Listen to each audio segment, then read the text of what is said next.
నాగర్ కర్నూలు జిల్లాలోని దోమలపెంట ఈగలపెంట గ్రామాలకు పేర్లు మార్చారు. దోమలపెంట గ్రామానికి బ్రహ్మగిరి, ఈగలపెంట గ్రామానికి విష్ణుగిరిగా పేర్లు పెట్టారు. ఈ మేరకు అధికారులు జీవో నంబర్ 26ను జారీ చేశారు. గతంలోనూ ఈ గ్రామాల పేర్లు బ్రహ్మగిరి, శివనగిరిగానే ఉండేవంటున్నారు గ్రామస్తులు. చాలా ఏండ్లకు ఈ గ్రామాలకు మొదటి పేర్లని పెట్టడంతో గ్రామస్తులు సంతోషం వ్యక్తం చేస్తున్నారు.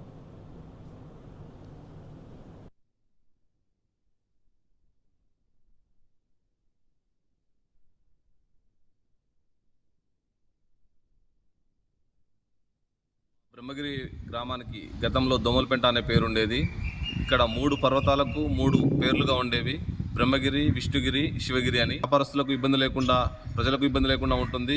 దానిపైన కూడా దృష్టి పెట్టాలని, దాంతోపాటుగా ఇక్కడ యువతకు ఉపాధి కల్పించే విధంగా ఏదైనా చిన్న చిన్న ఇండస్ట్రీ లాంటివి ప్లాన్ చేయాలని చెప్పేసి ఎమ్మెల్యే గారికి ఈ సందర్భంగా మేము తెలియజేస్తున్నాము.